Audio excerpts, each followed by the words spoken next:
Welcome to the Halliwell Manor. I'm Max. And I'm Tina. And we are here to discuss Season 5, Episode 4 of Charmed. Siren Song.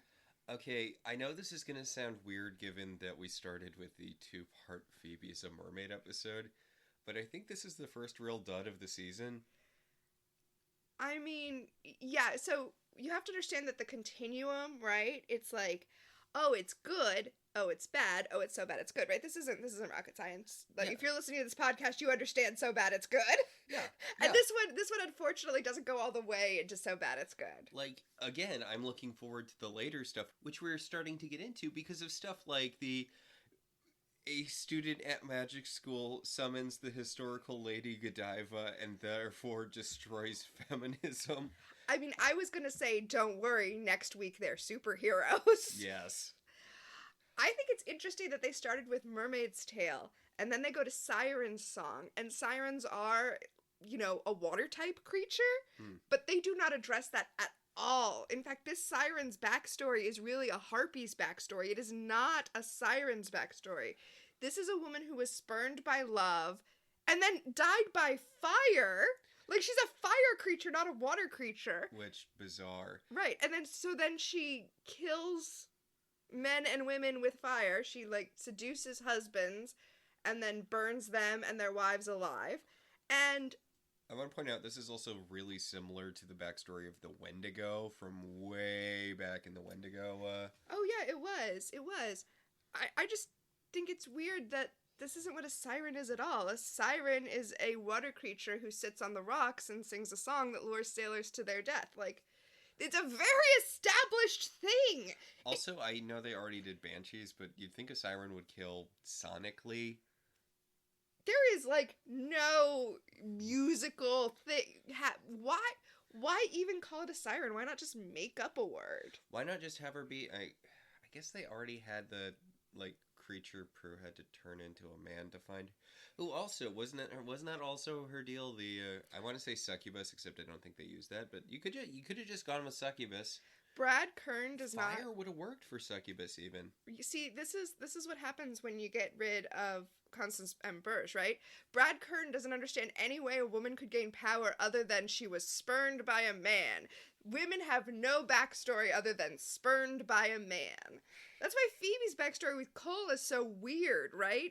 Backstory, it's not a backstory, it's the story. But what is going on with Phoebe's head right now? Oh my god, Phoebe's scenes with Cole. And the thing with Phoebe's thing with Cole, I know we should actually talk about the episode, get into it and talk about it, but... No, it's okay, we're setting the stage for what we're going to talk about.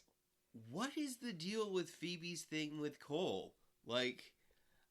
It's really weird that she hates him all of a sudden, and everyone's treating Cole yeah, he became the source of all evil, but not of his own choice, and Well, so there's a bigger conversation here that we should have right now.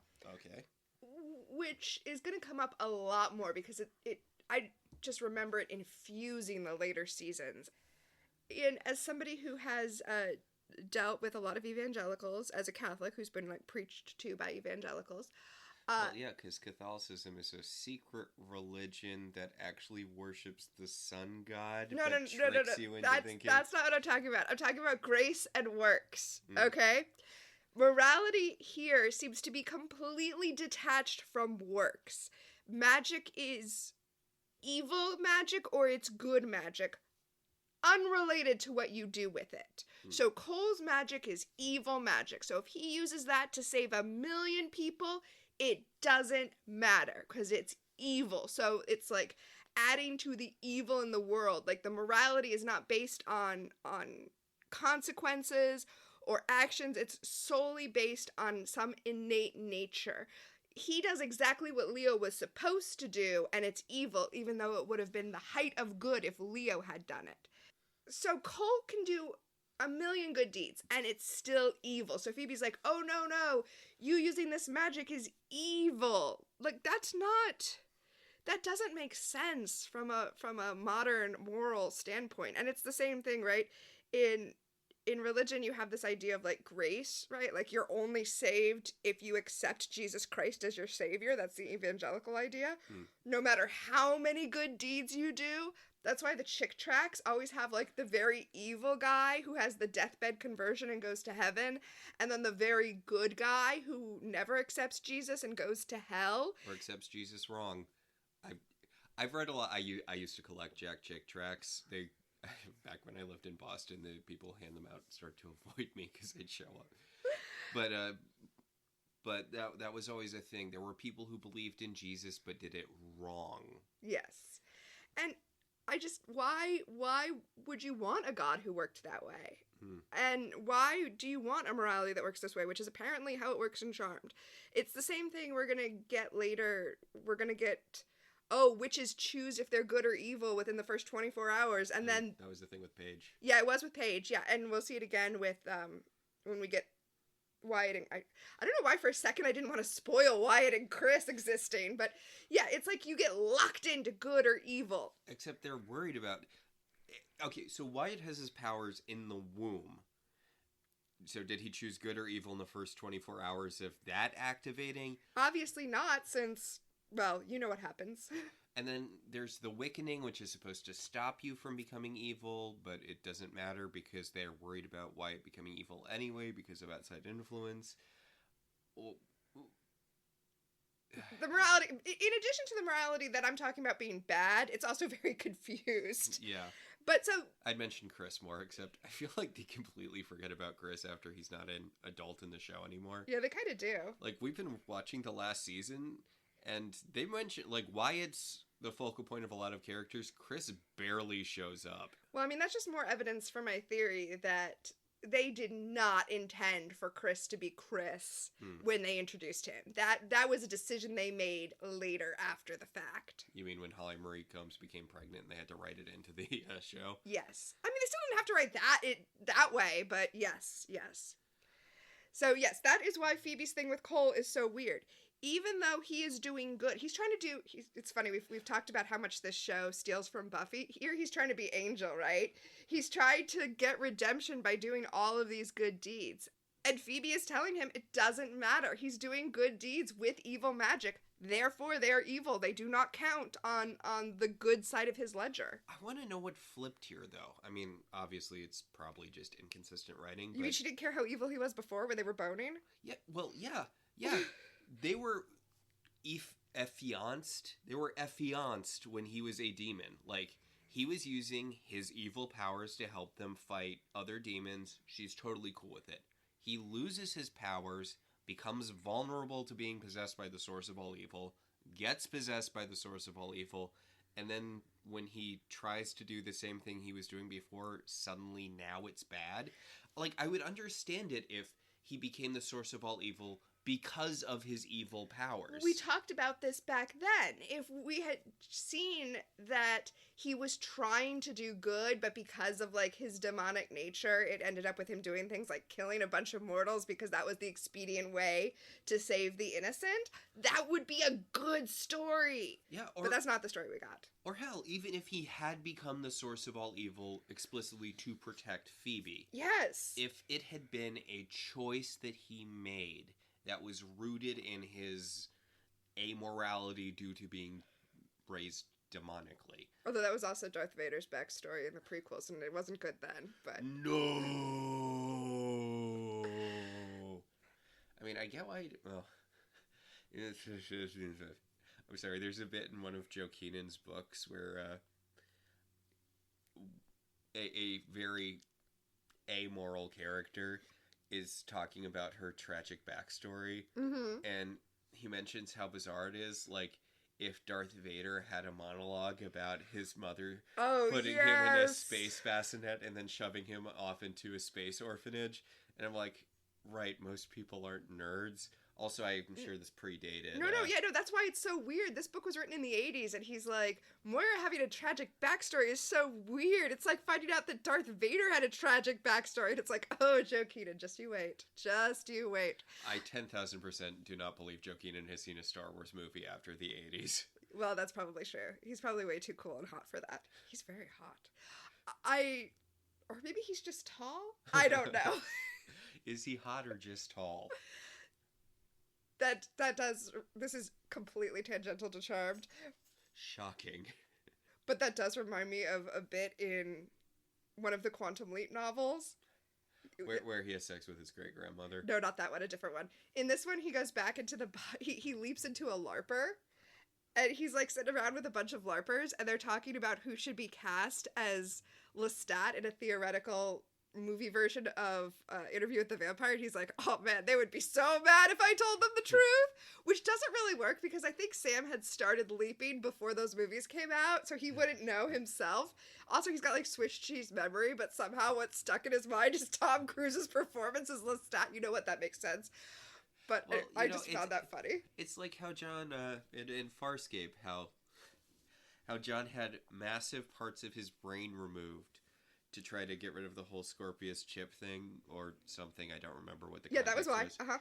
But he still has all of the pop culture references. Like, he can't remember his sister, not his main sister, but his other sister who apparently had his nephew. Right. No memories of her, but he kept all of his Kermit the Frog knowledge so he could make jokes at Rigel. I mean, to be fair, he didn't get the choice about what he kept and not. I mean, he told the diagnostician, like, try to keep this, try to not lose this, or, you know, whatever, I don't care about this can go. That was the Nixon presidency. He was like, whatever, lose it.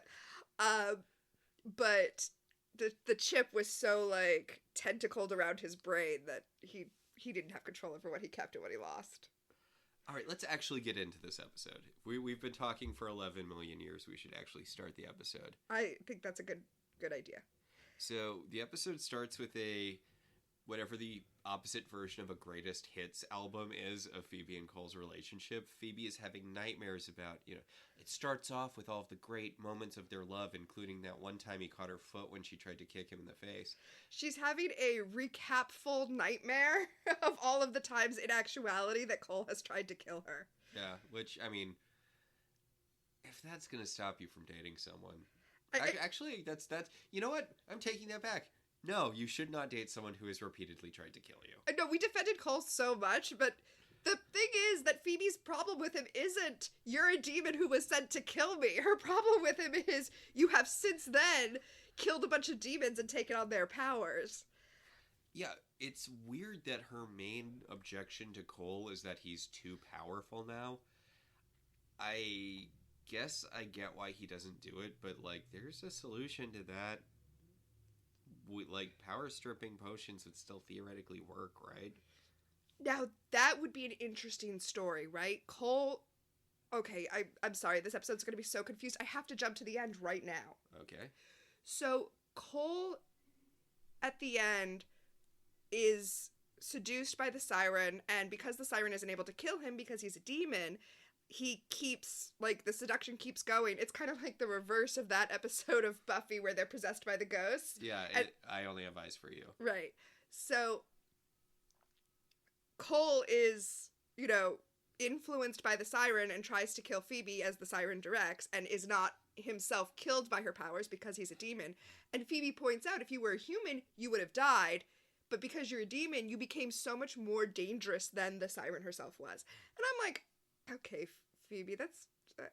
I feel like you're reaching there to blame that on him. You became the real threat because you were under mind control. Like, Jesus Christ, Phoebe. Like, this doesn't happen every 15 goddamn seconds with you and your sisters. Although, if her point is... people around me are susceptible to mind control because of the life I live, and you are very powerful, so I can't be around you because when you're mind controlled, you're very dangerous... that's not a bad point. And it would be interesting if instead of her being like, now you must go, she gave him the choice. Okay, now you have to choose. I will be with you, but you have to strip your power. And then it would kind of call the question, right? Do you love Phoebe enough to give up all of this power you've just taken on? Because before, he didn't really make the choice to become human. It happened kind of because of circumstance. His power was stripped. Yeah. So if he... actively made that choice for her, that could change things, and then, oh, now we're back to Once Upon a Time, right, with Rumpelstiltskin and Belle. But that would be an interesting conflict, not whatever this is. Also, he was willing to leave town at the beginning of the season.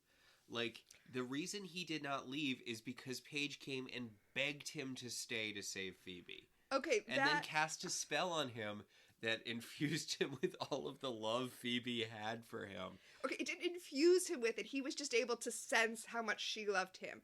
So now he's staying because he knows she loves him. And actually, on this I'm on Phoebe's side.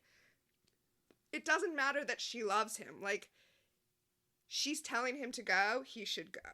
Is she telling him to go though? Yeah, constantly she's telling him to go. Like basically she's saying no, and he's saying, I know you're saying no, but I know you mean yes. And it's like, no, Cole, you don't get to do that. Even though you do know those are her emotions, the like logical decision that she's made separate from her emotions is no, you don't get to be like, but your emotions are different. Our emotions often okay. We have to put that in our back pocket for the Phoebe gets an empathy power plot later. Okay, we'll put a pin in that. I'm just saying that often our emotions are things that we override with our logic and say, I know this is how I feel, but this is what I have to do. It also kind of doesn't help that Cole seems like he changes his, not his motivation from episode to episode, but like last episode ended with him being like, you should date Eric Prince or whatever and move on. And then this episode he's kind of back to wanting, like... Well, they had to give it a fairy tale ending. It's almost like the end of the Buffy episode Once More with Feeling, right? When Spike is like possessed by the power, they're singing the finale, and then the power falls away, and he's like, wait, no, this is dumb. Right? He was possessed by the fairy tale power, and then he's like, wait, no. Happy ending? No. We're never gonna see John Prince... Eric, I said Eric, but I think that was wrong. It doesn't matter. Yeah, he doesn't come back. Yeah. No. Okay, anyway. So we go from Phoebe having a nightmare about her relationship with Cole to a sexy sex lady sexfully sexing a guy. And his wife walks in on them and is like, wait, David, are you cheating on me? And then the person he's cheating with causes him to immolate. Like, she kisses him and he bursts into flame from the inside. And then she turns to the wife and is like, okay, now you, blonde lady. Blonde. Now it's time for you to die. She's like, I love seducing men, but this is my favorite part. And she power shoves the woman. And then she sets the curtains on fire and she's like, they burned me for my sins, so now you're going to burn for yours. Her sin being... I don't know. No, she says you're going to burn as well, not for her sin. Oh. Okay. Just cuz. Okay. Does she get, like, sustenance from this? Is there... I mean... So, I guess demons can just do whatever and they don't really need motivation, but... The wives of the husbands that she cheated with blamed her instead of the husbands, so now she's mad at the wives of every man she cheats with. It's that song from Girls 5 Eva. Yes, exactly. If he cheats on me, I will blame only her. Yeah. So she knocks the lady out and she throws her, unconscious body next to her husband and the flaming curtains so she will burn to death and... ? Profit. Yes. So, over at the newspaper, Phoebe's talking to Cole on the phone. She wants him to sign the divorce papers, and he's like, no, I don't want to. I'm so good now. I got my firm to do a bunch of good stuff. And she's like, yeah, with mind control, which I'm on Phoebe's side. You can't do that. And then he said... And then he says, I killed so many demons this week. And she's like, using your demonic powers, which, yes. That is okay. One's okay. That would be how that worked. I think it would be arguably weirder if he was just hitting them with his car. Then they both see on the news this fire. Somehow the news trucks were there, like, immediately, presumably before the fire trucks were even there. Yeah. But they're both watching the news, and they both see this fire on the news, and Cole... Demon jumps over there, and so Phoebe gets to see on the news him save the blonde woman from the fire. Yeah. Evilly save her, using his evil demon powers. You know what I just realized? I pointed out that she's blonde. She is not evil, and she does not die in this episode. It's true. Good for her. Good for her. I mean, things don't go great for her, but, good for her. Not dying. In fact, she's the opposite of evil. We will find out she's a future Whitelighter. I know. But in the morality of the show, as previously discussed. I was just thinking, is that really a good thing for her? Also, for her, no. Also, do all Whitelighters have to die young? Or do you just become young once you're a white lighter? Do you get to choose, like, what stage of life you look like? I do not know the answer to that question. I don't think it's addressed. I mean, obviously, like, John Delancey, when we see him as an elder, is not young. In fact, most of the elders are not young, as implied by their name. I think... But most of the white lighters we see, like, I think Natalie was probably the oldest looking, and she was, again, around Leo's age. I believe, for, like, a ghost thing, that when you die, you look the way you imagine yourself looking. So, you know, I'm going to be totally honest here. I look my age. I don't look bad for my age, but I look my age. But in my head, I probably still look like I'm in my 30s. And so if I created a ghost, the ghost would probably look like me in my 30s.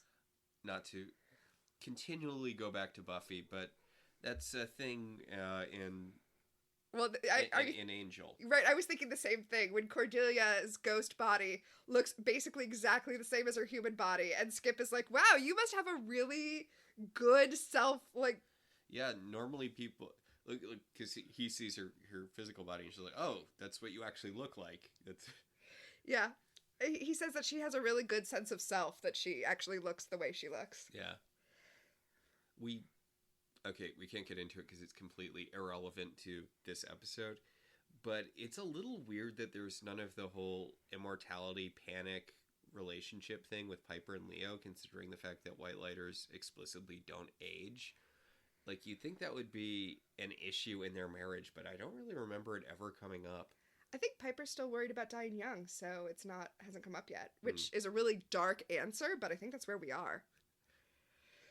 You're saying Oh, you know what? It is relevant because this is another episode where Piper and Leo are having relationship issues. Like, what? How has that not come up yet in the list of long things Piper has to yell at Leo about? To be fair, Leo is also awful in this episode in ways I feel like he isn't normally, but... Yeah. Like, Leo's kind of a misogynist in this episode, which is... He absolutely is. And it's because this plot, the Piper and Leo subplot, is such a stock, like, 50s, 60s sitcom plot that they had to make him a stock 50s, 60s sitcom husband. Where he doesn't understand how hard it is to be a woman. There's a bit that stuck with me from one of the Charmed books, because I used to read the, Charmed novelization. Is it fair to call them novelizations if they're just like stories set in the Charmed universe that aren't... They're not novelizations, they're tie-ins. There is one that really stuck with me, which was Piper being frustrated with Leo because, I don't know if you remember this, but Piper was at one point a chef. And she wants to do creative things for dinner, but she also knows that Leo likes stock 1950s meatloaf and potatoes. And she's like, I want to experiment more in the kitchen, but also, and it's not like Leo's going to complain if I do fancy stuff, but I know what he likes, and I like to make him meals that he likes. I mean, I can't blame Leo. Like, steak, mashed potatoes, and Brussels sprouts is probably my favorite meal. Yeah, it's really good. It's classic for a reason, people. It is. Also, I feel like that book was giving Piper way too much credit. I do not think Piper's ever thought about what Leo wants to that degree. Oh, I thought you meant it was giving her too much credit to think that she still cared about cooking. Oh, also that. Speaking of cooking. Ooh, look at that! There we go. Paige is in the kitchen brewing up potions. Because she's on her super witch kick, as this season is wont to remind us every episode. Well, I mean, she quit her job, and it was a job that required a lot of passion. So, of course, now her passion is somewhere else, and that's becoming, like, the best witch ever. Piper burps up some orbs, and Paige is like, is that normal? And Piper's like, I don't know. Did you do that when you were a baby? And Paige is like, I don't remember being a baby. Also, it would be, did my mom do that with me when she was pregnant? I mean... This is theoretically unprecedented, although later in the show we'll find out that there's an entire family of witch white lighter hybrids that Paige has been arranged to marry. Okay, but I don't think the issue is that he's part white lighter. Wyatt, I mean? Yeah. I think the issue, even though they don't explicitly say it, I don't think ever, is that Wyatt is super powerful because he's the child of a charmed one, and so that's why he's doing all this stuff from the womb. Well, remember, he's also the destined king of England. Yes, that's true. That's absolutely true. Anyway, Piper is just in, like, pregnancy hormone anger. Everything hurts. She's got morning sickness. Her breasts hurt from being sore. And everything smells terrible. Like, the potions that Paige is brewing are making her nauseous. Leo's aftershave is making her nauseous. The baby's making it harder for her to use her powers because apparently he doesn't want to fight. Yeah, like, she talks about how all of her dreams are animated musicals now, and I'm like, oh, that's something to complain about, Piper. Awesome. Yeah. Although I guess, okay, the equivalent, though, I feel like we need to understand, her dreams are probably all like Cocomelon or Baby Shark. Oh, yes. Yeah. Okay, fair. And Leo is no help because he has so many charges that he's always running off to take care of his charges, and we have brought this up many times. His charges include the charmed ones. That should be a full-time job. Again, every time we say this, I say this again, but you whiffed it on the Prue thing. Leo should have one focus, and it should be these three. Although now that I am working I'm not clinical, but I am working for a mental health agency, and not in a clinical capacity, though. Mm-hmm. And I am seeing how disastrously understaffed all of these services are. I guess it makes sense that the Whitelighters are super understaffed, which is why they are so excited to discover that Cole has saved this future Whitelighter from the fire. Not yet. I was trying to tie it back, and they actually don't know that yet. But they do see that Cole has saved someone from the fire, and Leo tells... Well, Piper's complaining that Leo's always working, and then Paige is like, oh, really? And she pulls the curtain aside to reveal Leo watching TV. And Leo's like, Cole saved a lady, and Paige, oh my god, we are so clearly in the era of no second takes, because Paige has, I think, one of the worst line reads ever, where she's like, oh my god, I can't believe he's doing I want to be a good guy routine on prime time. It's not prime time, it's the middle of the day. Yes, it's not prime time, it's the middle of the day, and B, you didn't want to do a second take. A, that is a very, very awkwardly phrased line, and B, you didn't want you didn't want to do a second take on it. Like, it's such a bizarre line read. It really is. But Leo tells them that somehow the elders have communicated to him, even though I don't feel like there's time for this to have happened, but the elders communicated to him that this was a future Whitelighter, and the elders want him to keep an eye on her, since this was clearly a demon trying to get rid of her before she could become a Whitelighter. And Piper is not excited that there is yet another thing he's doing instead of taking care of her. Paige points out, she's like, doesn't that mean it's a Darklighter? And he's like, well, other things try to kill future Whitelighters other than Darklighters, which, yeah. Also, this is not the typical MO for Darklighters. Now, you called out Rose McGowan's terrible line reading, so I do want to go back and give her credit for her amazing face acting. Because when he is having this conversation with Piper, she has exactly the look that she would have if your siblings were fighting, or your sibling and their spouse was fighting in the room while you had to be in there overhearing it, and you're like, oh no! And then when he orbs away, she's like, do you want me to go grab him and orb him back? Which, good for you, good, like, sister solidarity. Yeah, and Piper's like, look, let's just find out who the demon is, kill him early this week, so maybe I can actually finish a goddamn conversation with my goddamn husband. Meanwhile, at the newspaper, Elise, Phoebe's editor, in case you don't remember that, because we hardly ever say her name. Okay, Phoebe's had this job for less than a year. She should not have this attitude with her boss already, because Elise knocks and she's like, not now, Elise! I don't have time for this! I'm dealing with my husband! Ex-husband. Oh, that's so funny, because I didn't think she knew it was Elise. I thought she assumed it was Cole. Okay. So, it's still not great, but I didn't think she was saying that knowing it was her boss. But Elise wants her to go interview Cole because obviously she's the wife and he is a hero, so she needs to go interview him, which is funny because this is also a plot on 30 Rock when Dennis Duffy saves that guy in the subway. Yeah, that's the Subway Hero episode. And Phoebe, not to give late season Phoebe any credit, but Phoebe's like, A, I'm not a reporter, and B, we're going through a divorce, so no. And Elise is like, hey, shut up. I'm your boss. You have to do literally whatever I tell you, or I'm going to fire you. And Phoebe's like, well, I'm pretty sure the newspaper would explode without my, advice column, but fine. So, several things here. Mm-hmm. Advice columns actually do kind of keep this kind of magazine afloat, so... Oh, no. She's not wrong. She's 100% correct there. Also, this is really a lifestyle piece. This is like a human interest piece, so it's okay that she's not an actual reporter. She's not actually going to go do any reporting. Yeah. And I want to shout out Elise's amazing line here, because Phoebe says to her, I'm in the middle of a divorce from the love of my life, and that is a can of worms, a whole bucket of worms that it's taken me so long to close back up. I do not want to bring all this up. And Elise says, if you're still calling him the love of your life, that can of worms is still open. And I'm just like, yes, Elise, why aren't you the advice columnist? That was amazing. Yeah. It was amazing and incisive. I like how you can tell Phoebe's at work because she's wearing her glasses. Like, that is the thing that makes this work, Phoebe. Glasses, hair, and a bun. Well, they're actually in pigtails, but close enough. I don't mind adult women in pigtails. Whatever. If you want to do it, it's fine. I mean, yes, it's fine. You should do it. It's not a style that particularly appeals to me, but you shouldn't do your hair to appeal to me. I'm a voice on a podcast. It is a little weird, the thing where, that was going around for a while, where servers realized that they got more tips if they put their hair in pigtails. They were doing, studies of it. It just, speaking of 30 Rock, it just reminds me of the... Sexy baby episode? Yeah, no, it's not an act. I'm a very sexy baby. With the mother.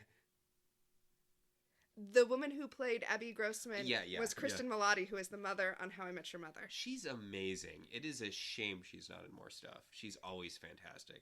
Okay, so I'm going to pitch this show that I don't think is available anywhere else that I really loved, starring Kristen Milotti and, gosh, what's his real name? The main guy from Superstore. Oh, God, Jonah. Ben something. Whatever. It was the two of them. It was a romantic comedy TV series. It was called A to Z, and every episode was, a different phase of their relationship, with a thematic letter of the alphabet, and it was so well written, and it was canceled after 4 episodes. Sigh. Oh well. Back to Charmed, which got so many seasons. Oh, so the siren is at the bar picking up another guy. Yeah, she's like, ooh, I bet your wife doesn't understand you. Oh. Okay. I know this couldn't possibly be true, but I remembered the Siren Song as not sucking. Oh, yeah, we said there's no song. I think I just blotted it out. No, it's a terrible, terrible song. It's it's atonal. Yeah, it's horribly atonal. And I remembered it being ooh, but it's not. It doesn't flow. Did you remember it being more like Ariel's Beautiful Song? Yeah, kind of, yeah. That, hell, just do scales. Oh, scales. Because it's... Except she's not a water-type creature. But, she does. She sings her horrible little song, and he's like, oh, man, I super want to touch your boobs. And then she sees... Then she sees on the news. Apparently, it's wall-to-wall coverage of Cole. She sees on the news that Cole saved the woman that she tried to burn alive, so she takes off, because that takes precedent. She's like, I know it doesn't seem like it, but you just got lucky. So... we see Phoebe is immediately interviewing Cole, so I guess she called him right away. And she's like, so, what were you thinking about when you saved the woman? He says, I was hoping that my demonic powers made me fireproof. And she's like, oh my God, Cole. By the way, they're doing this whole thing with the door to her office open. Nobody's listening. Nobody cares. I know, but come on. And she's like, Cole, you have to take this seriously. And he's like, I really don't think I do. And he's like, okay, I was thinking about you and how everything I do, literally everything I do is to try to win you back because I love you and I'm trying to win you back. And she's like, will you be serious? He's like, I am. I have been very straightforward about this. Literally, what answer do you want from me, Phoebe? And Phoebe's like, you're evil, Cole, and everything you do is evil. When you put on your pants in the morning, that's evil putting on your pants. And when you eat cereal, that's evil cereal. You have acid for blood, Cole, and when you saved that woman, that was an evil act because you used demon powers to do it. Literally, a line in this speech is, do you know how disturbing it was for me to watch you walk through a wall of fire? I mean, I know everything he does is about you, Phoebe, but, like, that wasn't about you. I mean, it was, but she would be dead. I mean, it is about Phoebe, though. He tells her, if I have to hunt down and kill every demon in San Francisco to win your love back, that's what I'm gonna do. And then he starts to leave, and she's like, what about the interview? And he's like, just make something up. Yeah, because what's the difference? Cole's either gonna have to make something up or she's gonna make it up. Also, you were rejecting all of his answers. Well, I mean, she can't put in the paper, I hoped my demonic powers made me fireproof. Well, like, it's a San Francisco All Weekly. I guess maybe she could. Yeah, she could have put in, like, I was thinking about my wife. Well... I mean, I know she doesn't want to, but... I'm sorry, what kind of interview did Elise think she was gonna get from Phoebe? Honestly, I think this is exactly what Elise thought she was gonna get. That she would get something really juicy because it would be like, I was thinking about you, Phoebe, the star reporter of the San Francisco Bay Mirror, and how much I love you and was hoping to win your affections. I mean, yeah, honestly, that would be the thing to get readers. Yeah. Much like our podcasts, sometimes there's fun backstories if you pay very close attention to things. It's true. So, we go back to the manor where a horrible, weird running thing starts. What horrible, weird running thing? Paige and torture. Oh, I thought you meant Piper being a bitch to Paige. I'm like, that's not new. Yeah, that's not new at all. It's been like a season at this point, but... Yeah, Paige has summoned a Darklighter and then imprisoned him so she could torture him and find out what's going on with this woman. Like, not every Darklighter knows each other, Paige. Yeah, and as was very firmly established, this is not a Darklighter thing. It wasn't... Like, I'm not saying it's a bad idea to start with Darklighters when you're looking for someone who's trying to kill a future Whitelighter, but, like... Also... This might actually show up in my time freeze. Yeah? But the idea that torture is a good way to get information is deeply flawed. I mean, this is the era of 24, right? Yeah. Where it was like, no, torture's okay because otherwise the nukes are going to go off and it's the only way to get the nuke codes. Yeah, just... Yeah. Like, torture being something protagonists are cool with doing was a thing in this time period. It was very post 9/11-y. Mm-hmm. And it's like... Oh yeah, this is like right on... This is like right when we're having that debate as a country. Yeah. So... Wow, I didn't realize how relevant this was. But also, Paige, you're a witch. There are spells in the Book of Shadows to compel the truth from someone's lips. Like, if you want to get information, there are better ways than torture. And it becomes Paige's thing for the rest of the show. That torture is her thing. Which is so fucked up. Like, I don't want to reference other people talking about Charmed, but her nickname on television without pity was Rage. Because of how... funny. Immediately she defaults to this as a solution to any problem. Yes. So, I don't disagree with you at all, but I'm so distracted right now thinking about doing an edit of Charmed to the Crazy Ex-Girlfriend song Friendtopia, so... Keep an eye out for that, people who follow Tina on TikTok. So, yes. This would be a hot time to drop your TikTok name. Or... what have you. I don't know how TikTok works. Oh, yeah. I mean, the algorithm should bring them to me, but it's yeah, it should. But it's Maywin the Lacerator. So that's a name that was given to me by the Ham Kittens, and it's a what do you call it, of my name? You know where you mix up the letters. Oh, anagram? Yeah, it's an anagram of my name. So I used it on, like, Ham Kitten specific stuff. And then I made it my TikTok name. But I think you can also find my TikTok under my real name, which I won't say on the air right now. So Piper comes up to the attic, and she's upset that Paige summoned a demon, not the torture thing, which you know what, fine. I don't expect Piper to be mad about anyone torturing anyone else, but Piper... look at her relationship with Leo. Thank you for that. Piper is really overreacting in general, but she does make the very good point that Paige has summoned the one thing that can kill her husband and her baby. Also Paige. Also Paige, but I don't think she's as worried about that. Yes. And Paige is like, it's perfectly fine, I've got him contained, and she's distracted in this conversation with Piper, which causes him to have the opportunity to break out of the containment. Okay, so you can break one of those containment crystal things by just nudging one of the crystals with your foot? Because that doesn't seem like a very good... Yeah, that doesn't seem secure. But he bamps his Darklighter crossbolt thing into his hands. Piper gets the... Piper, blow him up! She attempts to blow him up, but just little flowers float around him. And yeah, flowers and fireworks.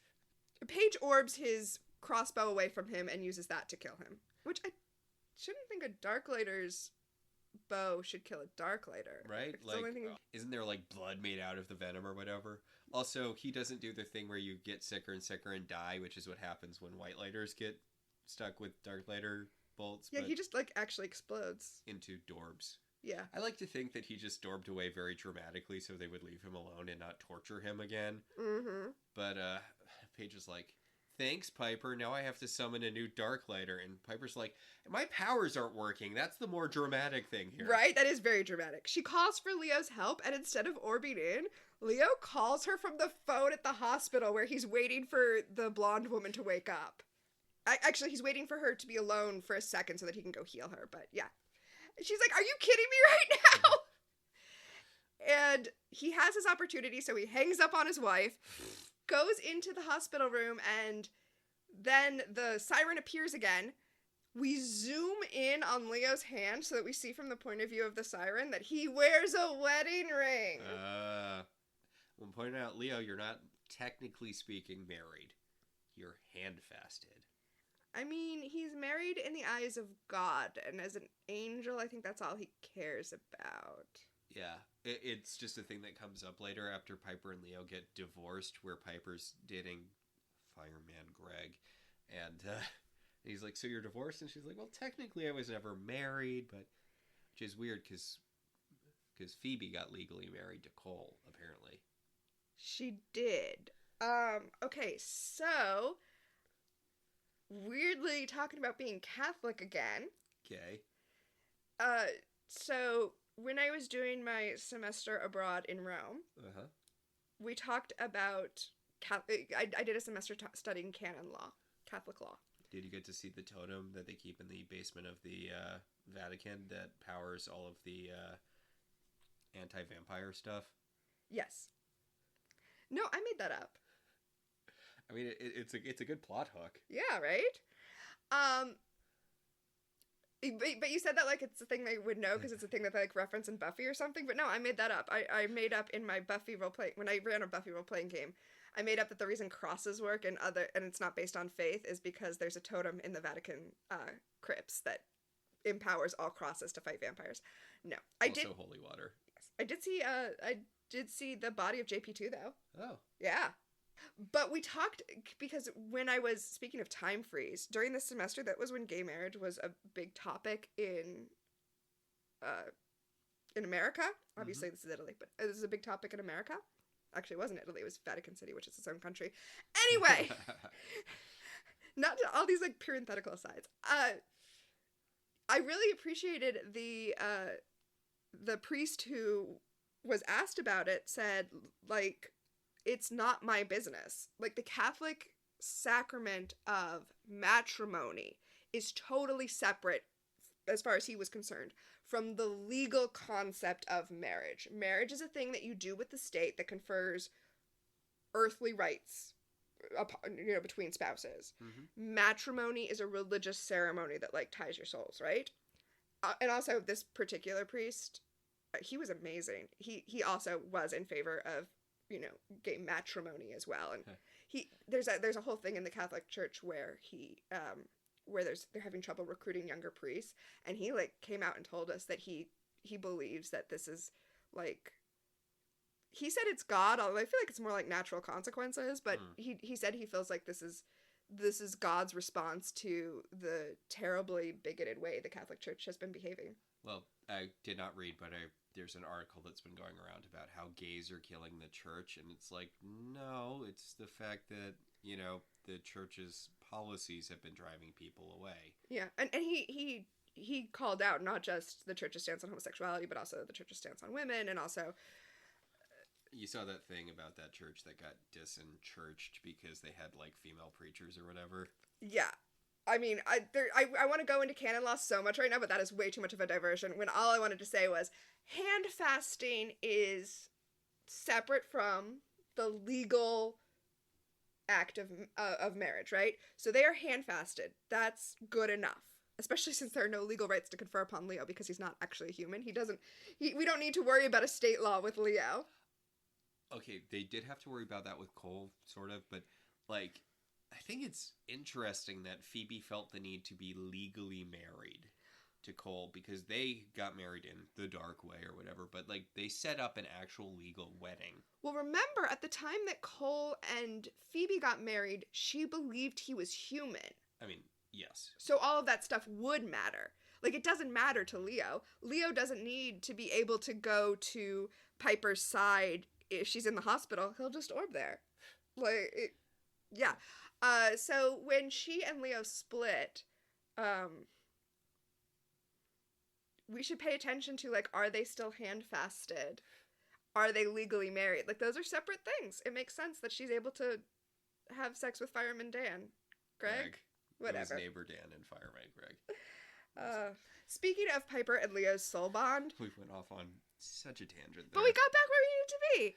Yeah. Anyway, the siren is seducing Leo now, and Piper feels it and is drawn to it because that's how the siren operates. Yeah, the siren sings her horrible little song and then goes rat hole to rat hole with Leo. Did enough people see Future Man to understand that going rat hole to rat hole is kissing? Because I've been using that as shorthand for kissing a lot, and I feel like not enough people saw Future Man to get that. No, I don't think so. So Piper and Paige appear in What's-Her-Bucket's hospital room, Yeah. Future White Lighter Lady. Paige orbs them in there. And Piper, upon seeing this woman going rat hole with her husband, tries to blow her up, but instead just shoots a bunch of flowers in her face, which distracts the siren long enough for Leo to snap out of it and orb victim lady out of there. Back to the manor, presumably.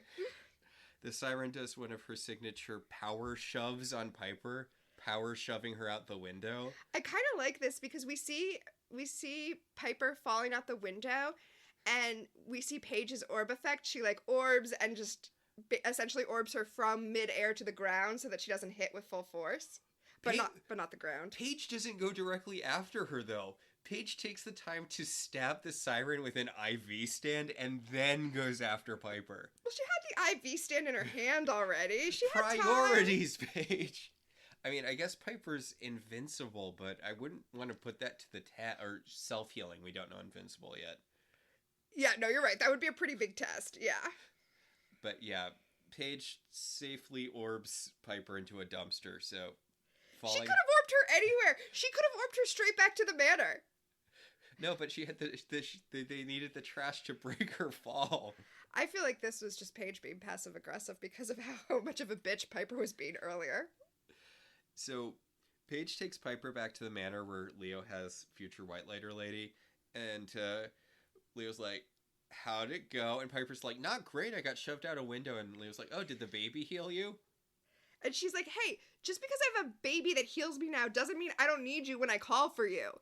And Paige is like, I feel like I don't need to be in the room for this conversation. And then they start yelling at each other. She's yelling about how much it sucks to be pregnant and how much work she has. And he yells about all the stuff that he has to do and he doesn't have time to deal with her. And Paige, poor Paige, is like, hey, I found the demon. Can we talk about that instead of your fight? I love how she ran upstairs and immediately found the demon. I bet she was hoping it would take longer so that they wouldn't, still be fighting by the time she...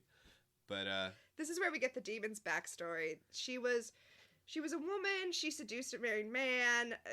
She was burned to death by the man's wife and I guess the other village women. So now she takes out her anger on married men and their wives. Cool backstory, bro. And Piper and Leo are like, shut up, Paige. We don't care about that. We're having an argument. Being a white lighter is super hard, Piper, and being pregnant's probably really easy. I wish you could switch places with me for just one day. Yes. And as I said at the time when we were watching this episode, it is too late in the episode to introduce a plot like this. Yeah, like, I know we've been talking for an hour at this point. It's halfway through the episode. Like, it is way too late to introduce this plot. But yeah, Piper and Leo, the baby switches their powers so they can blah, blah, blah, walk a mile in each other's shoes, blah, blah, blah.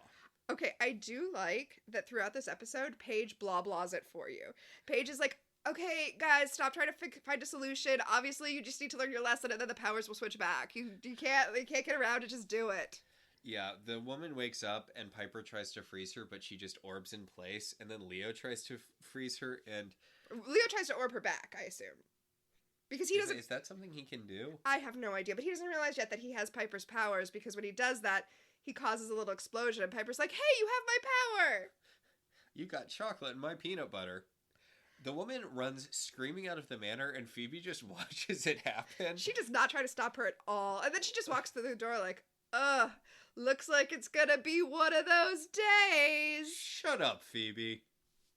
No one cares about your dumb coal... Oh, I guess everyone... No.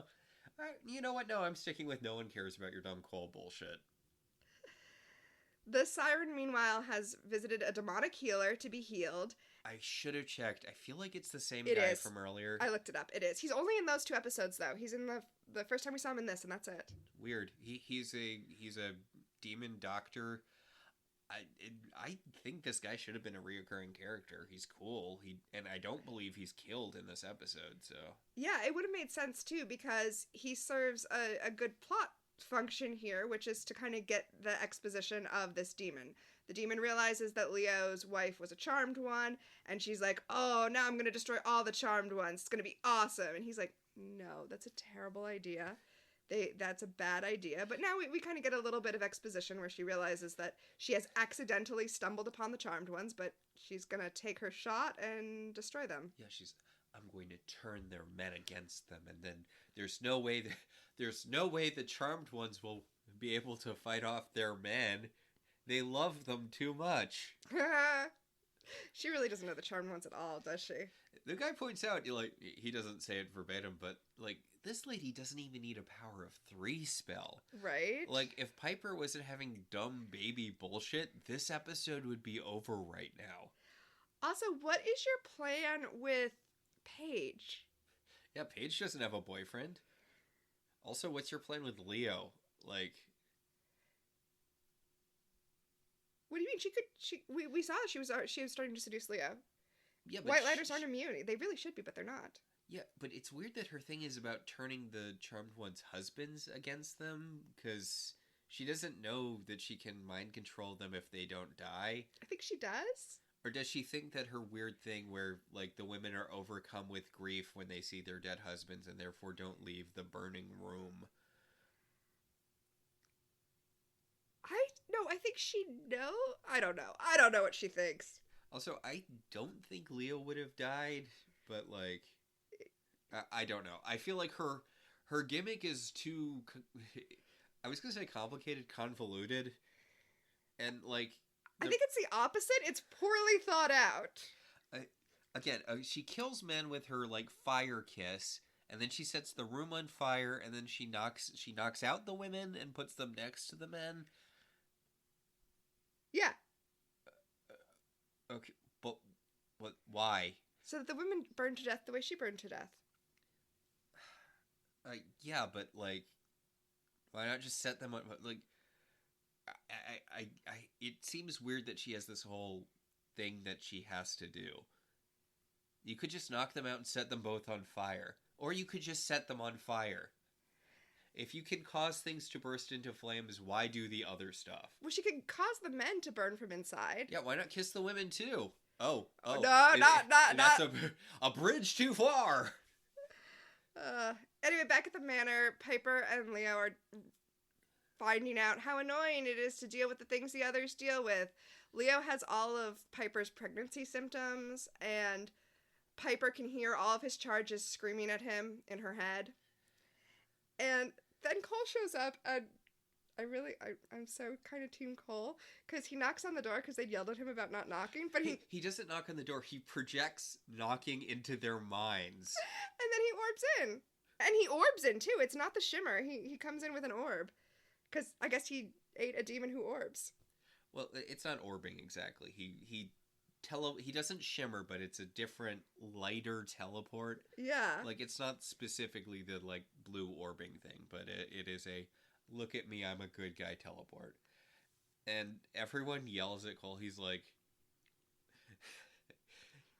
This is where he finds out that Piper's pregnant, and he's like, nobody told me Piper was pregnant. And they're like, shut up, Cole!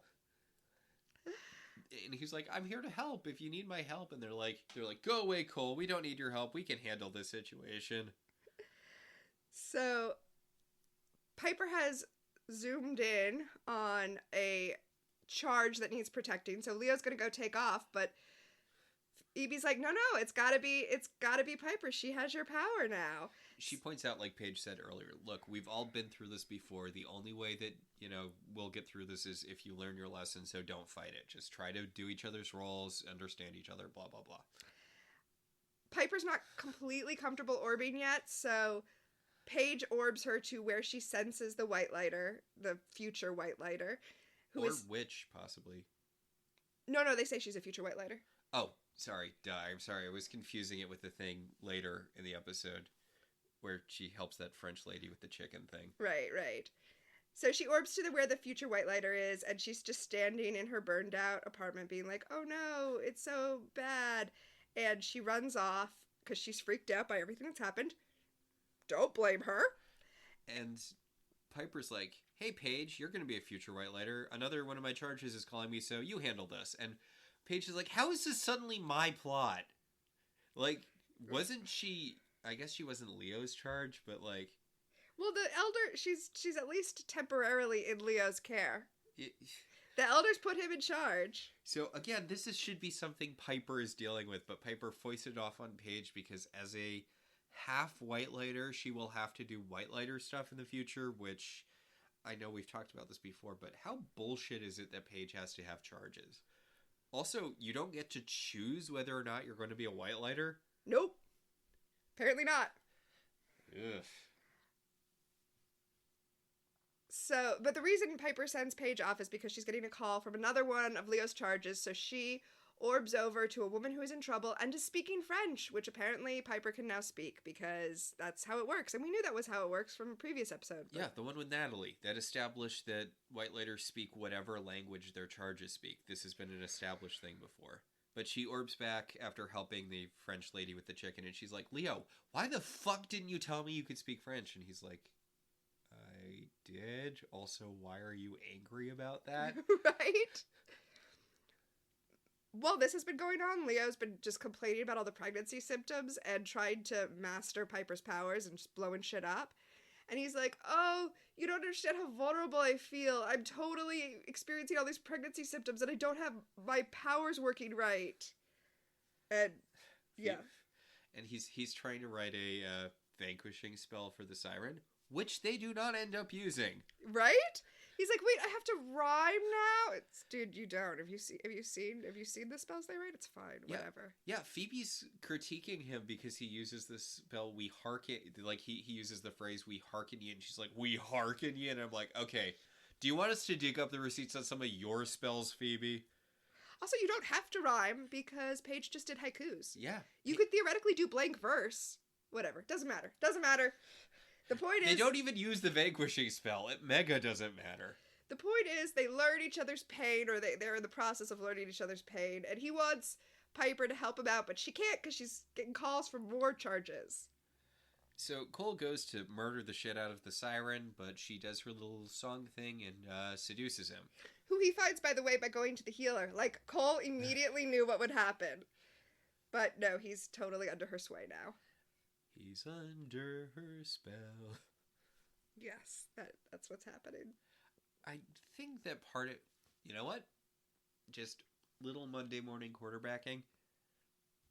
Go ahead. I think that her thing would have worked better if it was that she used her siren song to get men to kill their wives. Yeah. Like, I feel like that would have worked better. Yeah, that would have made a lot more sense. And then the fact that, yeah, that's... And then there could have been like a whole thing where after Cole saves Melissa, who's the future White Lighter, you're like, wait, why was this guy trying to kill her? And then, yeah. Oh, well, it doesn't matter. That's not what they did. Yeah. And in fact, they lost the future White Lighter. Paige shows up and is like, hey, sorry, I totally lost her. I totally whiffed it, and Phoebe's like, well, unwhiff it. This is where they get in on Paige about how this is good practice for her when she has charges of her own, and she's like, but I'm a witch. I just want to be a witch. And they're like, fuck you, Paige. She whiffed it by... The woman went running. She ran into the street. She caused a car accident. The police arrested her. And she's like, so it's fine. We know where she is. She's in a cell. She's safely in jail. And Leo, correctly, says, well, now that she's been involved with the system, it's going to be a whole downward spiral for her. Like, she's going to lose her future white lighterness if she has to go through the system. And then he starts crying, and he's like, I don't know why I'm so emotional. And Phoebe's like, hormones. Now you truly know what it is to be a woman. Which, fuck you. Yeah. Barf. Yeah. Man, I would have been really interested in following a dark lighter who didn't kill future white lighters. He just corrupted them. You mean like in the episode with the sister from that 70s show where they established there's a sect of dark lighters who just seduce women to evil so that they won't become... Yeah. I don't know why I specified women. I guess it's because we never see a female white lighter and gay people aren't allowed to exist in the universe of Charmed. You mean a female dark lighter? Yeah, female dark lighter. Yes. But, like, yeah, honestly, I like it when they have demons that don't just kill people. When there are demons that get their power from doing X. Mm-hmm. I mean, we make a lot of fun of the Grimlocks, but the whole thing, and also the Grimlocks do kill people, but the whole stealing the eyesight of children thing is way freakier than just killing people. Yeah. Okay. So, I just want to be clear. It's not because it's not that it's way freakier because, oh no, they're blind now. It's that it's way freakier because it's like a really creepy metaphor for like silencing somebody that you've abused. Yeah. Okay, so Paige. Oh my god. I'm sorry. Paige wants to solve the problem of the future white lighter by just casting a spell on her. Okay, they're like, you're so obsessed with being a witch, you have to remember that you're a white lighter too. And she's like, no, I'm a witch, just deal with it. And I don't think there's a problem with me being a witch. And Leo says, the problem is that you left this charge just in jail and alone and scared. And then Piper says, the thing that makes us different from the bad guys is our compassion. Oh my. Can we just like I just want to put that on an index card and just pull it out repeatedly for the rest of this show. If we did clips like we did for our Once Upon a Time podcast, this would get so much play. Yeah. We would pull it out every time. Like when they shapeshift when they shapeshift that guy to look like Chris, and then he gets killed by the spider demons so that they don't have to deal with the spider demons hunting Chris anymore. Or when they kill Daryl because they need the soul of like a warrior to enter Valhalla. Or literally anything with Billy. Or earlier in this season where Piper's like, can't we just chuck that mermaid back in the ocean? But I guess Paige takes this to heart and decides that she's got to go back and help Melissa. So she does. She orbs back to the jail. And then Leo's like, that was a really good, inspiring speech, Piper. Maybe you are a white lighter now. Oh, great. Now she has another job to do after she dies. So, I know, because Paige, but I would think that being a witch would disqualify you from being a white lighter in the afterlife. Ugh, who even knows? They did it in one of the Buffy novels, and I'm legitimately surprised they never used it as a concept in the show, where there was a villain who was a slayer who got turned, Oh, yeah. And I'm like, I was like, legitimately, how is that never a thing in the show? Like, that would have been such a great big bad concept. Well, it's weird that they did it in a novel. I know that I don't think the Buffy novels were canon. No. But I would think that you would just say that a Slayer can't be vamped. Yeah. Although, I don't think that the Slayer novels are canon, but they do have their own internal continuity. Right. Because that gets referenced in other Buffyverse books. That's cool. Yeah, I'm thinking about in World of Darkness, the Vampire the Masquerade, and all of those things. Yeah. All of the books have like a little chart that's like, in the Vampire the Masquerade book, it's like, okay, here's what happens if you try to vamp various other magical races, just so you know. Here's what happens if you try to vamp a werewolf or a changeling or a zombie. And then, like, here's what happens if you try to werewolfize a vampire, a changeling, you know, all the rules. So Paige orbs into What's-Her-Bucket's cell, and she's like, I'm sad because my husband died. And Paige is like, don't be sad. And the woman's like, okay. I mean, she shows her compassion. She's like, hey, I feel your pain. Hey, sucks for you. We're supposed to see that, like, this is her embracing her white-lighterness, but this is, like, exactly what she did as a social worker. I know they kind of make that point, but... Yeah, Piper's like, you became a social worker because of your inborn white-lighter leanings? Yeah. Okay. So...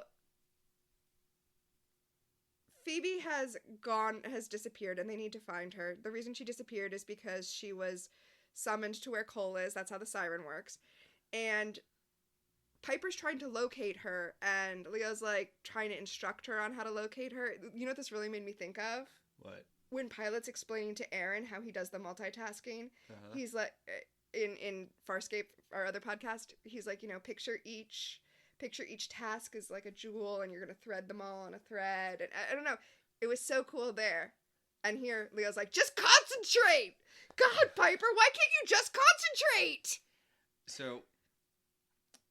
I get that Piper needs to use her inborn white-lighter powers or whatever, which Leo should not be throwing shade at anyone. You couldn't sense Phoebe when she was shrunk by that guy. That's true. I totally forgot about that. Like, there are all of these situations where you can't sense your...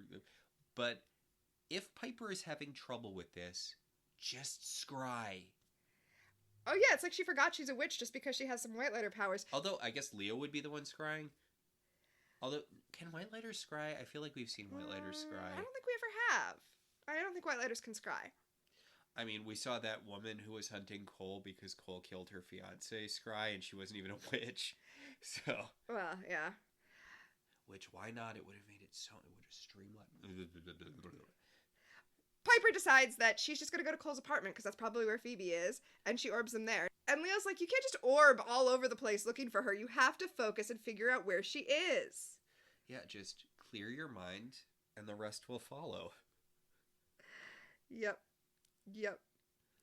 So, the siren is making out with a shirtless Cole, and... It's funny, she didn't take that other guy's shirt off before she made out with him. Yep. I guess Julian, McMahon has a thing in his contract that he's got to take his shirt off. Yep, she's rubbing his hairy, meaty man chest, and she's like, all right, time to burn for your love, because Phoebe enters the room, and she's like, yes, watch your love die, and Phoebe's like, okay. Well, Phoebe is also mind-controlled here. Yeah. I want to point out Piper wasn't... Piper just tried to blow her up immediately when they orbed into the room. Oh, that's true. Huh. Why was she immune to it when we saw that the future Whitelighter wasn't immune to it? Phoebe's not immune to it. Does this say something about Piper's feelings for Cole? Phoebe's feelings for Cole? Or Piper's feelings for Leo? I meant Piper's feelings for Leo. Yeah. Does this say something about Piper's feelings for Leo? Like, are they lesser? So, the siren completes her death kiss, and then she does the power shove thing on Phoebe, and Phoebe just, like, stands back up and throws a vanquishing potion at her. Which, when did they make that? They were making it when Leo was practicing his explodey powers. Back at the manor. But they were also writing a vanquishing spell, or... That's why Leo had to write the vanquishing spell. Because because Phoebe was making the potion. It does seem like they shouldn't need both. You need one. Actually, it turns out you need neither, but because Cole uses his powers to stop the vanquishing potion from vanquishing the siren. He explodes it before it reaches her. Yeah, and Phoebe's like, Cole, what are you doing? And he's like, I want to take care of her myself. And Phoebe says, make it hurt, which, Jesus Christ, Phoebe. Right? But then instead he just starts making out with her again. Yeah, because it turns out that, if you don't die from the fire kiss, then you're just under the control of the siren. Which... Well, he was already under her control, so... So she could have had them do other stuff than just kiss her and die, but she chose not to. Well, that's not her deal. Her deal is she wants to kill them.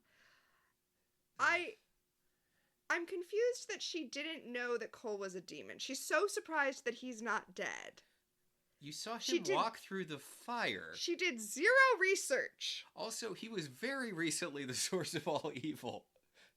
You would think at the very least the demon healer would have warned her that Cole was... Although, don't they think he's dead? What do they think is... What? This is not one of those episodes that works better when we talk about it. Don't the demons think that Cole is dead and in the wasteland? No, Or do they know he's back now? What do they think is going on with Cole? I mean, he's been on a... demon killing spree. I was like, word would probably spread, but I guess it wouldn't. Right, because he kills them all. Anyway, now he's gonna kill Phoebe because he's being mind controlled, and he's choking her because that will give time for Piper to figure out where they are and orb them there, as opposed to him just using his exploding power, which he could also do. Yes. Maybe she's pissed at the whole make it hurt thing. Yeah. The siren's like, really? Really? But Piper successfully uses her, I guess, Leo's powers to orb her and Leo, there. And she's trying to pry Cole off Phoebe. And Leo's trying to explode the siren, but he keeps missing. And for some reason, she doesn't whip out her song again. Nope. But he does eventually get it. He eventually gets her exploded. Maybe she can only control one person at a time, so she can't control Leo while Cole is under her spell.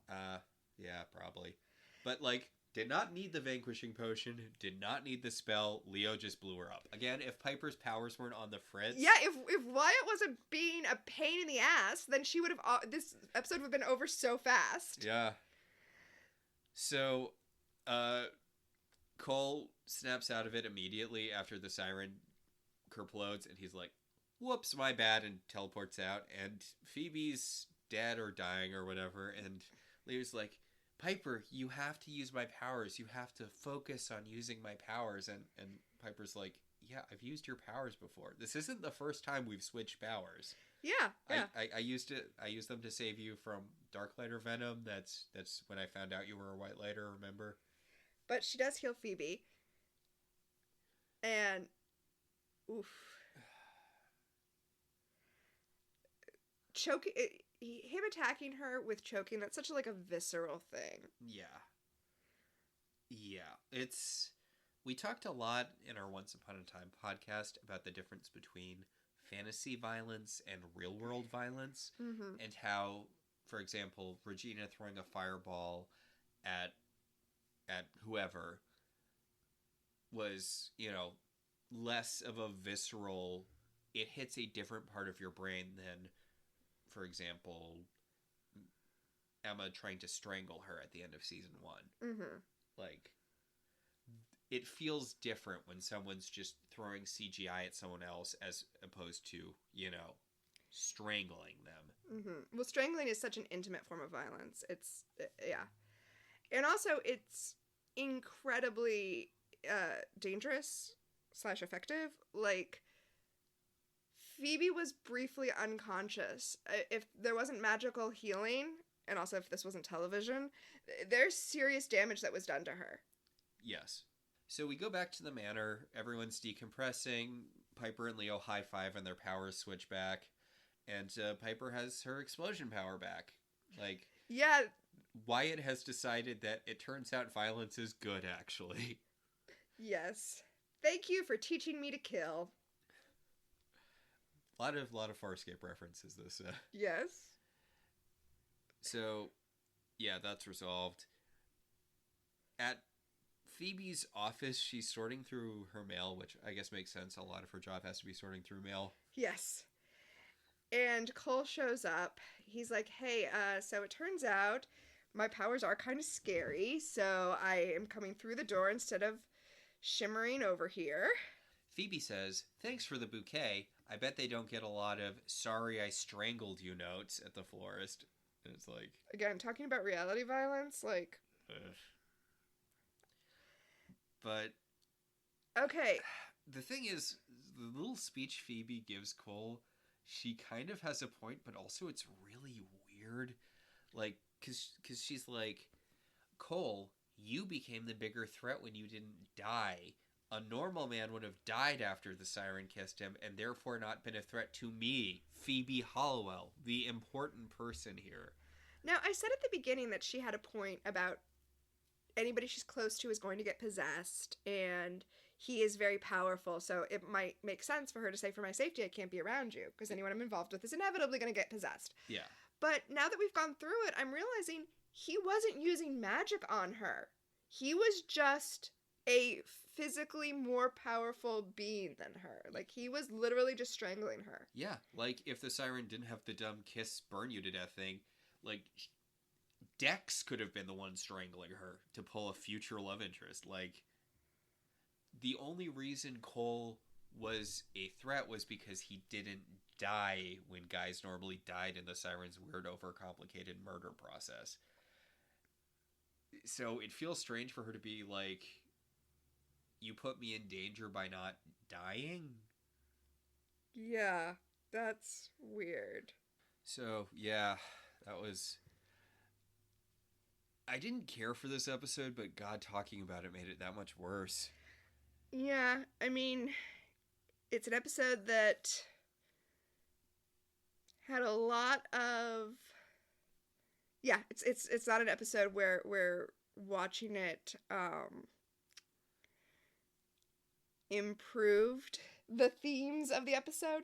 We're doing a close read on it. Yes. Because, like, I came out of the mermaid episodes being like, you know what? That was actually way better constructed than I remembered them being. Although, honestly, I enjoyed doing a close read on this more than I enjoyed just watching it, because the problems with this episode reflect a lot of the bigger issues with later Charmed, and so it was kind of fun to delve into exploring that, right? Like, I don't like how weird the morality is on this show, but it's interesting, and this episode really highlights that. Yes. So, much like the Charmed ones, we have our own power of 3. The first power in our pack is Premonition, who in this episode is, was, or will become famous in the future. Okay, I know that it wasn't, but God, they tried to make the woman who played the siren look like Elizabeth Hurley. So, I don't think it was so much that they tried to make her look like Elizabeth Hurley, as much as it is that was the style at the time. And you didn't know it because I guess you're not exposed to this particular part of pop culture. But that was Melinda Clarke. And she was the main antagonist on the OC. Oh, okay. She did have guest star vibes to her. Well, like... Is this before she was the main antagonist on the OC? Or was this some synergy going on? This is right before that. So I think maybe they saw this and they were like, ah, yes. And when I say main antagonist, like main character antagonist, like she was a front-running character on the OC. Wow. Yeah, she played Julie Cooper on the OC. And she was also, I don't want to say antagonist, but she worked for the shadowy government organization in Nikita. So, a show I have lots of feelings about. And again, that was after this. So I guess she just did the evil vibe well. And I will say she's famous enough that she played herself on an episode of Entourage. I don't know if that's like... Yeah. All right, I think that'll bring us to the second power in our pack, Time Freeze. As we talked about at length earlier, I think the casualness of torture In fact, torture being used as a method of getting information. I know it was in stuff before this, but I feel like this was really when it was, and I feel weird phrasing it thusly, but in vogue. Yeah. Also, I'm going to stick with her aesthetic being very 2001's Bedazzled. Oh, yeah. No, like I said, it was the style at the time. Yeah. What's funny is, so mine isn't a time freeze for 2001 when this show came out.